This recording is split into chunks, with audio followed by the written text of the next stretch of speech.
ঢাকা, চট্টগ্রাম, গাজীপুর, ময়মনসিংহ সহ বিভিন্ন জেলায় ৪,০০০-এর বেশি তৈরি পোশাক কারখানায় প্রত্যক্ষ পরোক্ষভাবে কাজ করে ৫০ লাখের বেশি শ্রমিক। এসব শ্রমিকের কর্মদক্ষতা গার্মেন্টস সেক্টরে আমাদের প্রতিযোগী দেশ ভিয়েতনাম, ইন্দোনেশিয়ার চেয়ে বেশি। তুলনামূলক পারিশ্রমিকও কম। বিভিন্ন দুর্ঘটনার পরও বিদেশি ক্রেতাদের আগ্রহের মূল কারণ এটি। পারিপার্শ্বিকতা যা ছিল এটা খুব স্বাভাবিক হয়ে আসছে এবং আমাদের ব্যবসা বাণিজ্যের মধ্যে এটা নিয়ে খুব একটা কোনো প্রভাব পড়ে নাই। ২০২১ সালে গার্মেন্টস খাতে $50 বিলিয়ন রপ্তানির লক্ষ্যমাত্রা নির্ধারণ করেছে তৈরি পোশাক শিল্প মালিকদের সংগঠন বিজিএমইএ।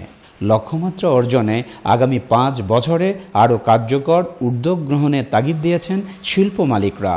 অভিজ্ঞ মানুষগুলোকে দিয়ে যদি একটা মন্ত্রণালয় করা যায় এবং তাদেরকে যদি একটা টার্গেট ফিক্স করে দেওয়া হয় যে 50 বিলিয়ন আগামী 5 বছরের মধ্যে বাংলাদেশ থেকে করতে হবে। বাংলাদেশে তৈরি পোশাক শিল্পের যাত্রা শুরু হয়েছিল ৩৫ বছর আগে।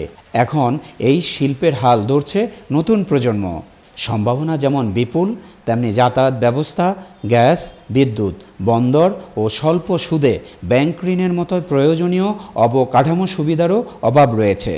এই নিয়ে নতুন প্রজন্মের মনোভাব কী হবে তা নিয়ে কিছুটা দুশ্চিন্তায় অভিভাবকরা। আমার পরবর্তী প্রজন্মের জন্য ব্যবসায়িক পরিবেশ তৈরি করার জন্য যদি সরকার সুনির্দিষ্ট পরিকল্পনা নেয়, আমি তো বোধ করি 50 বিলিয়নের চাইতে বেশি করা সম্ভব।